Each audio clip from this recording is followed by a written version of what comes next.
Scientists wanapanga kwa variety jo yamene igwirana na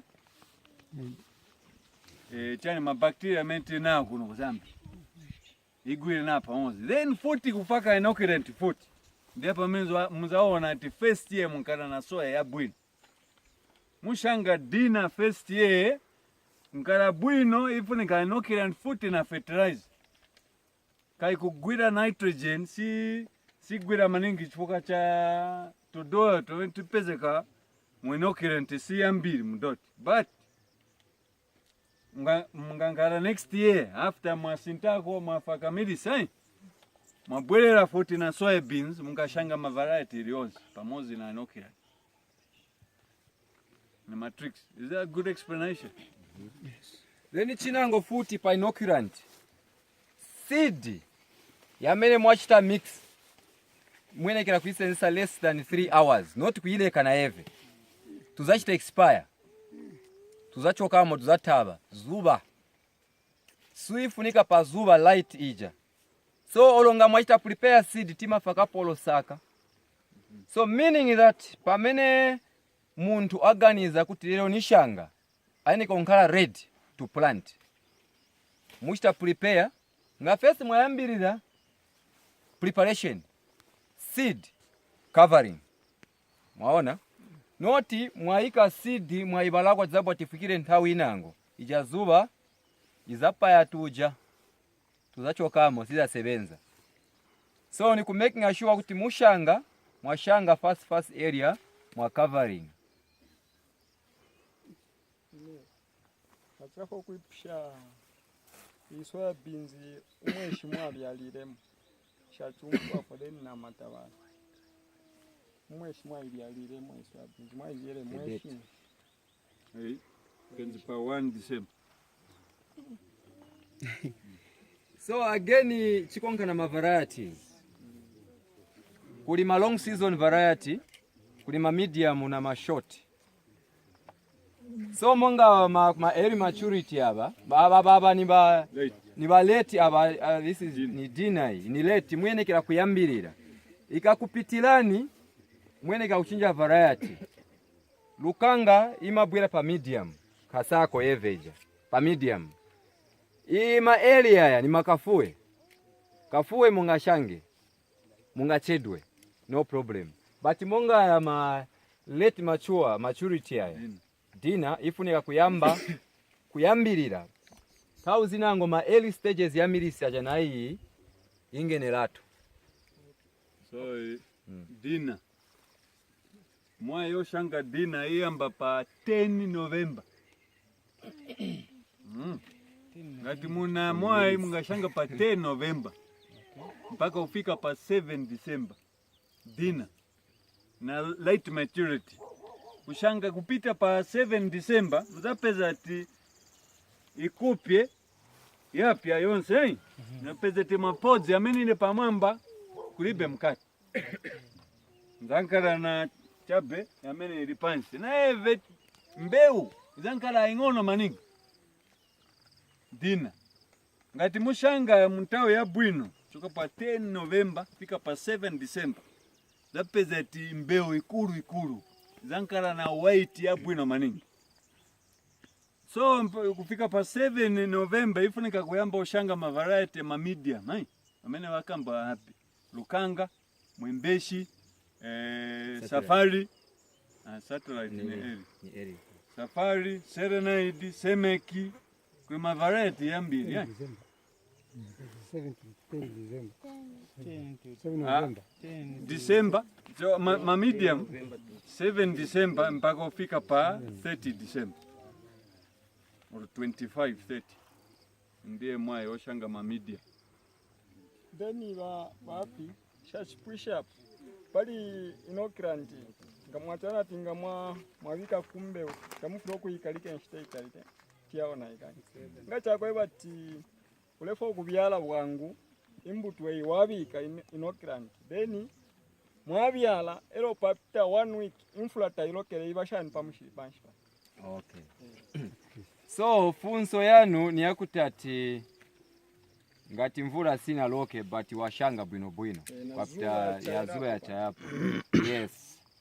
Pafesi nakambati seed mungaikepo sakai kuti zuwa isabwe. So meaning that after mwashanga mabaring ai so yankala pants, so yankala safe. 1 week rombo. No problem. Kai yaenda pansi paja ya bisama. Kuzuba soya ivuta kumela. Manje kameredwe. Ivuta kumela. So soya efunika mwembekeze first doti niozizira ongati mvula siloka izamela osashanga ati mdoti ya loka yapita 2 days mambo shanga muna ementikonka kuno tinkara na mvula ikulu tina 2 days 48 hours kuchoka pa emene inaloka so inaloka pa kapene pa sonde pa sondo 12 hours ai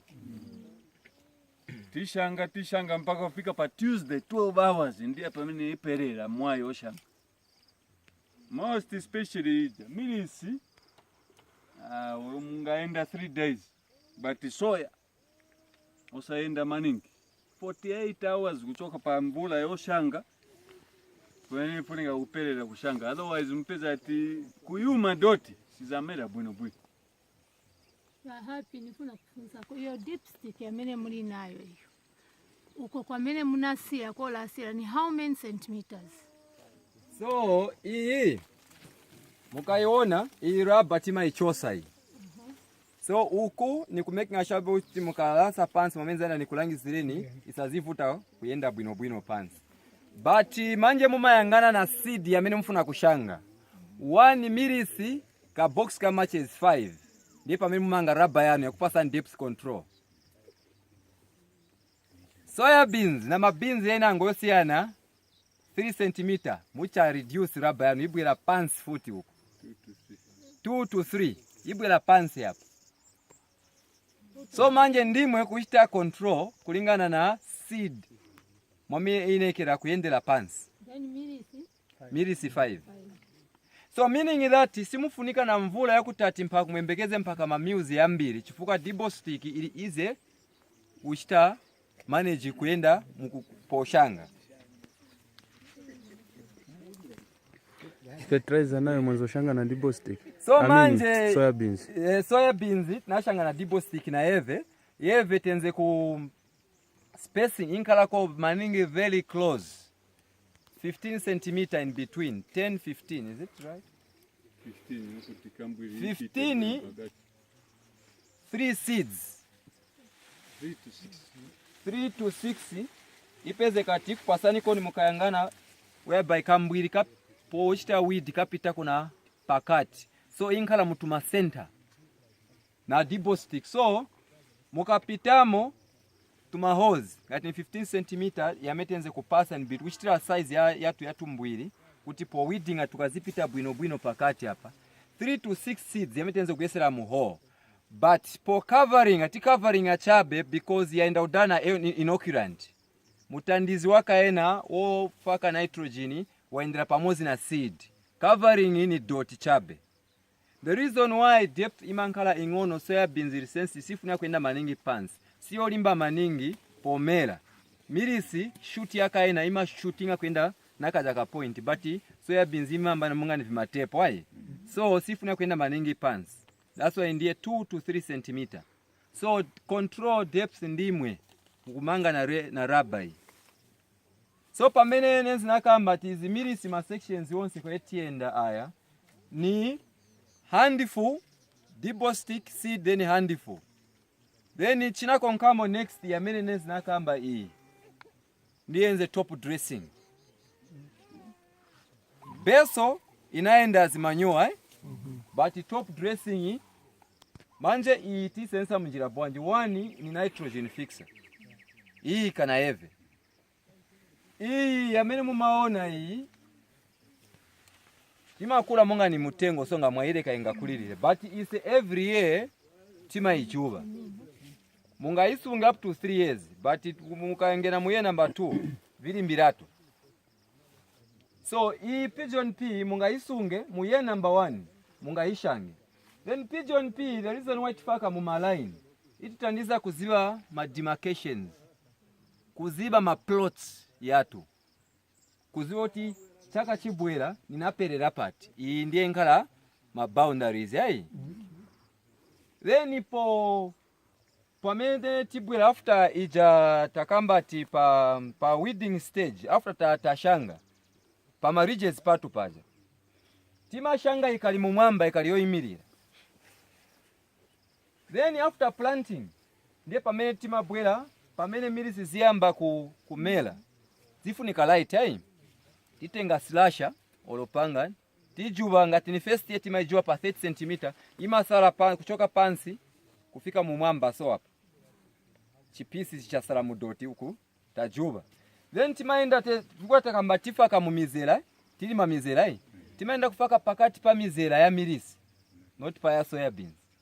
Iyi pigeon piyonse imuona hii faka bwino bwino kuyanzika mukatema mufaka. Then weeding mudonsa mu breaking ama ridges yanu aja mu covering pigeon pea ma leaves haya yankala ndiye top dressing ya milisi zonse matepo haya ya pigeon pea.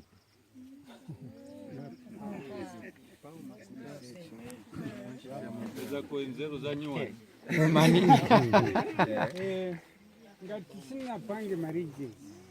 Aya maridges imwe munapanga maridges. Yes. Then nakumba chabi. Lelo imiri sisinga fiki hapa then na So manje tiende paja manje pa pali answer ya hapa manje Before spraying kubankala spraying kai naona so wanga so maona idoka doka then na masex ya tumasizwa mene tubwera ucho simankala spraying monga ngani ya spraying mukayangana chintu chikulu chamene tifuna maningi huku mutimverani pang'ono balina funso yakuti nanga spraying chintu chikulu chamene tifuna maningi ni soya beans inkhala mumapods yayi ili covered, sitifuna matepo Okay. But harvest yatu tilibe nchito na leaf. But mukangana futi percentage yo bola sichita affect Maningi. mapods even. So monga spraying ise chimatitandiza ni ameni ma diversity chipusana mwaona pano pameli soya beans. Next plot ilipatali nai.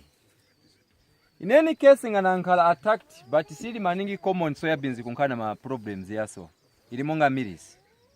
Next plot izapezeka ilipatali.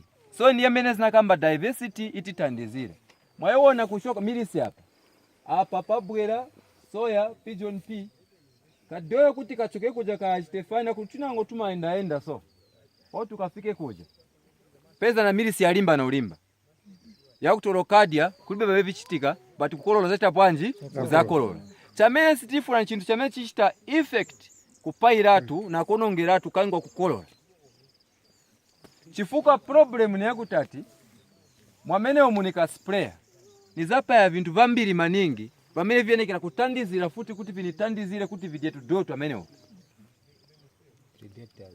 Sometimes simakamba kuli pollination kumankhala nzimu manya muka sprayer zija muka sprayer sikuti nzimu manje mwaita kwanje mwaono sikuti nshi mwajua so meaning spraying isiri bwino. Okay. Simple method diversity ni tengeko nanga i type ya seed ni type ya bwanje ni mwara inanga ni ya kutara ya kamba ni banka. So amen tunapeza miris mabela ma types yosiyana peza ti enango siutira fertilizer sivikula yenango mushanga na manyowa ikula bwino bwino tenze na trial mwamene mumunda emene tenze na mavarati ya MRI 13 nangena mu office na wauza tinufuna oyesa mavarati naona ti enango sikula na manyowa enango ifunika fertilizer nifuna uziba variety amene ikula bwino na manyowa kai 67 za fertilizer na shanga 13 choka pa 5 time apita zaka ambili but choko pa 501 514 mpaka ufika 744 ma variety 13 nenze napima 4 lines ya variety mozi 4 lines mpaka ufika ulast huko 4 munda mozi na bwera na kolola na pima yamene nachosa ngati ngara izi ngakambe muli 1 hectare ngati nashanga mbewi muli 1 hectare kuliwe nango na chosa chabe 7 bags muli 1 hectare 7 bags wenango na chosa 78 munda emozi yamene inasinta chabeni variety mini ma variety yenango ikula bwino na manyu yenango sikula ifunika fertilizer so tunapanga ma experiment yenango so hii ni pan 53 ni pan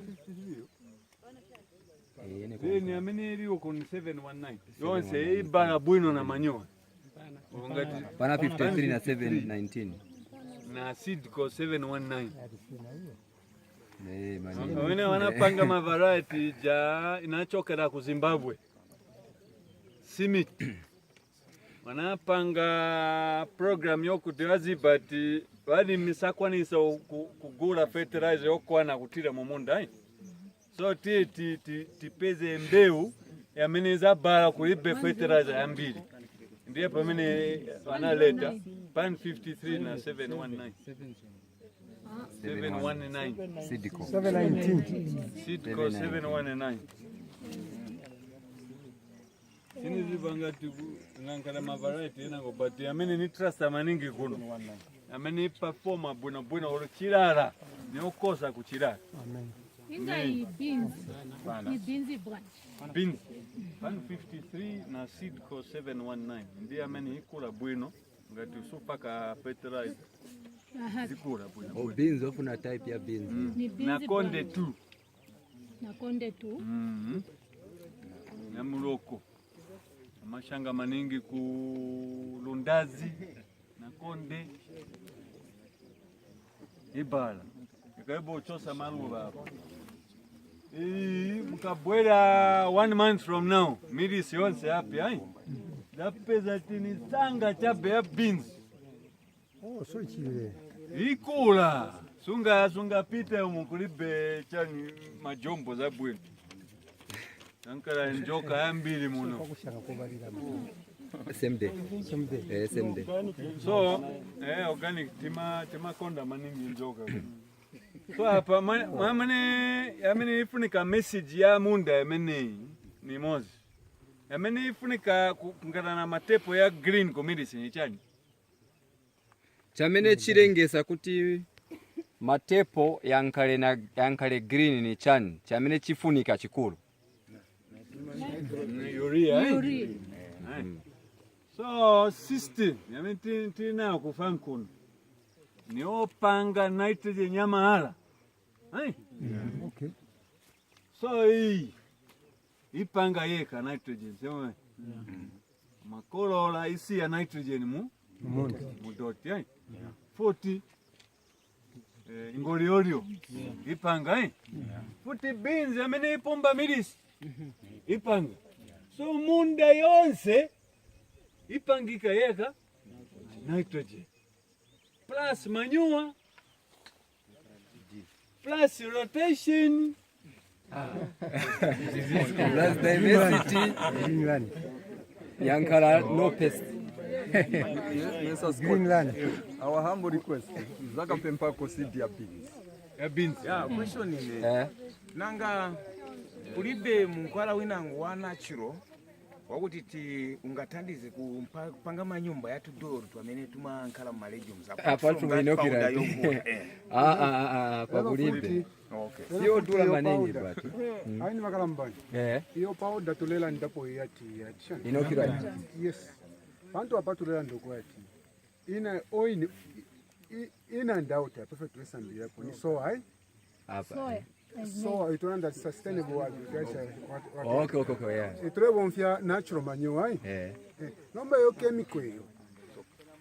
Ushata mtontonganya mbo kwa tikutia kwata kufimo finga rufya nyaga biru mushirwa. Ma side effect. Side effect. Okay. Tuja ni mabacteria itudoyo chabe. Itudoyo chabe twakuti tunapangiwa bati batatupangira nyumba mu powder. Chilimonga ni ma eggs. Waona? Baika muja kuti yaite survive. But ilibe effect ku chintu chili chonse. That's why olonga sprayer timafuna ku sprayer chintu chamene chilibe effect. Kuli ma certain sprays ya metimaita spray. Kuli bacteria inango nza kulangizani BT packet tikaenda mu classroom. Ilibe effect, itabe na effect ku caterpillar chabe. Sichita affect chili chonse ni ma bacteria. You can spray and harvest. Now, no withholding period. Manje 0 days. Simunga pange inoculant yanu. Through ya natural. Because we are looking at that cost. 30 kwacha mwili wana hiki tu chabe. Ni 30 kwacha chabe. 30 kwacha. Si vintu. Yeah, wafu naita explain huko. Ai no kirantai. Chimolo kubala ngati tunyerere. Kulengo ngate. So fanda timpange inoke imane timpange tunyerere. Chimo chine. Because no kiran chimo ya chari ba chintu chile lo lai. Akashishi bakashita collect from somewhere. Ila bakabika muri chimwai. Panika akashikira wambane chiri mwa chimo. Para mfika pote. So ila powder ikakufe nene ari natural. Bakakufe kakwate environment na kikala bwino filia. Para mfika te. So takuri shiro tungapangira mwe no kiran. Chimo chakwa tipange chintu chile pe. It's a virus. Bacteria. It's a bacteria. Babo mseshenshi. Natural resources kuno natu kwa tani mkuti tukwata kwa natural resources. Bakamba baskoza ati bapanga muno but sali maningi accurate. Mamene tibaesa kupanga bapanga mu Zambia. But effective si sebenza bwino. Si sebenza chabe bwino. Wanda wakambati yabasi njenta ndiye amenisenza bwino. Bae nenzo kufuna hapa metienda pa nikulangizeni quick. Umomenese climbing beans. Then mwakabati kushagira pamoja na milisi. Sima unaongeka. Then mshaka basizi ngati pamoja. Seed, 2 seed ya chanishi ya milisi. Tingafake 2 seed ya beans so that maybe one ingafe. Imosi survive. It is a support because it's a climb milisi. So it's a support in climbing bean. Si bush. Ite domaona. So mungapeze example suru ya mene. Na konde tu. So mayona batasha so ipeze kafu. Yebe seed ba naona tikambwiri katile mesa ino ni garden ni 1 acre 70 by 70. So iyi experiment niza kupasani zatandizira mwameti nashangira milisi na mwamene tishangira muno mu garden. One poshanga milisi naona tikambwiri ukumbe mugodi imatenga maybe kuti mugodi ukwane 1 2 3 then wajumpa waenda but pameti naona ati ero futi sometimes mugodi wakambifunikako deep nipeti naganza ati tiyeseko chintu chinango chamene chingatitandizire kulingana kuti mulimi aina na nthawi. Waona? Mvula amene aloka sizakabwezapo inga recorded yapita. But chamene chimakonkapo is up to you imwe mafama imekuona kuti nishange oroyea oro nthawi nisiye. So i dibo sticky ndine manje yafika nthawi yoshanga milisi. Wasid ayenekera kunkhala mumbuye mwanga ine nizambirira. So ima panchinga chabe naambo panga ho. So milisi niyamba 75. Muyangane muona pamene chita. Mutengena kambwiri munganigwire so. Akwanja ingati imozi. Sometimes you live in manjabi. I want a reason why not introduce it. So that ninkala fast day. Anakonkamo enze wa seed yabu ya chape mbu yagwesa 2 seed nsenzese mbedu wa mene sina tema ningi distable. Let's say ni mbeu yanga hapa Dibo stick. Hii ni peas bati still ni chimozi seed ya gwera mwayona 3 seed but spacing ni kufaka chezi example ngatenze ni milis. So wa seed nabwera mu mbuyo. Next wa compost. Okay. Wa seed ndiye enze planting. So meaning that hapa seed yangena tafaka na decompound same time. Ndiye method yonse tunasebenzesa huko. Nichovuta pasua nikanga chovuta. Simple. Then mwaona kuti pomela chifuka manyoya atu treatment imangalako na manzi sinkala yolimba. Zakuza mpetienda mamene compost yene kila kunkalira. Sasa mwaona compost yatu ingalako wetu already etanda kumwesa. Then mvulolo ya loka bwanji izamela hii seed. Because paja na hii kila doti yo ili soft bwino kuti mbeu yange te bwanji imere bwino. So ndiye application manje chintu nichi. Hii ni compost. Compost ni manyoya yolela aya mukangana manyoya ni ya ng'ombe but mukaita smell sanunkira kuti ni ng'ombe meaning yanapya yali bwino anunkira so mistake yamene nkhala na bantu ni ukatenga seed yako ija waika bwino hapo watenga yaja ya fresh waikapo uzaocha tizi wabonseka uzaocha kuma ngati yapya then iyo kansi tizi yo nibwere kuli method yamene bananifunsa ati kodi nganipo Dibo stick nakambwiri ningakwanise. So pali vintu bibiri ngati muli nakambwiri. Method yakambwiri ngati muupanga ndimwe mwasegura bwino hapa mwasegura ngati musebenzesa compost monga yamene nili nayo iyi muzayambirira na seed. Pali experiment ya mahozi abiri muniyangane sisi muzayambirira na seed yanu palibe problemu mwaiona ndiye kwanja amene tikamba iyi mungaponye then mwabaringa because yakambwiri ndiye method yakambwiri manje ati kodi siningakwanise kushanga mungakwanise ngati muli na manyoya ya fresh yamene siyo kupya munimvesese hapo timashanga seed one side kukona huko then compost ija manyoya yamene sinapye ya fresh one side twati miju ija isangenane o seed ija isapye mwa baring mwa planting. The reason timachita recommend compost yamene yapya bantu bambiri badandaola kuti mukatenga vimanyowa vya ng'ombe mwaza munda onse mushanga mauzu na ondwe. Compost mukaipanga pamene tizalaunda kuli hipu yamene zakulangizani. Compost purpose one timafuna kuti ija nitrogen manga nitrogen yambiri maningi. Vintu vonse vetikamo violere vichoke muweye ya manyowa vibwere muweye yakuti vingasebenze mu humus. Humus ndiye chintu chemeti chifunike chemeti mapeza musanga monse ni humus. So compost in short mafunike yabwera mu humus. So ati yankala in a direct form yakuti mangasebenzese kuma plants yanu.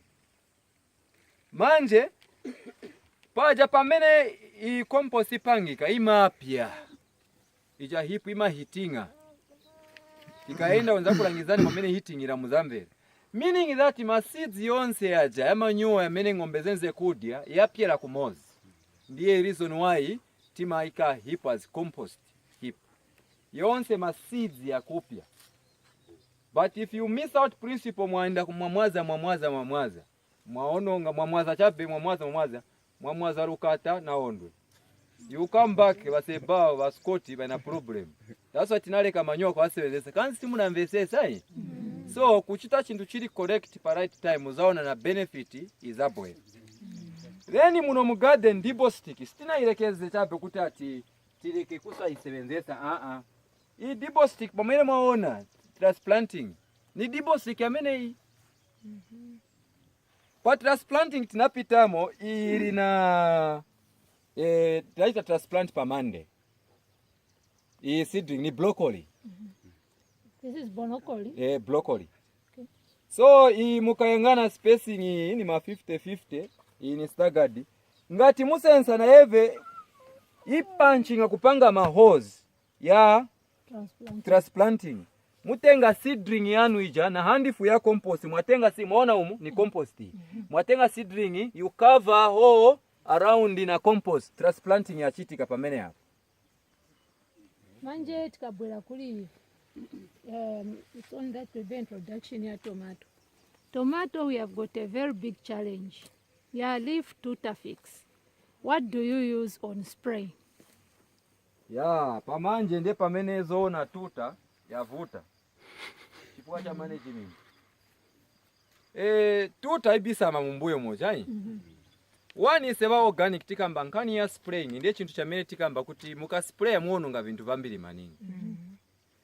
For example, ngana sprayer chemical, let's say kuli mafoskio na sprayer ku tomato ai.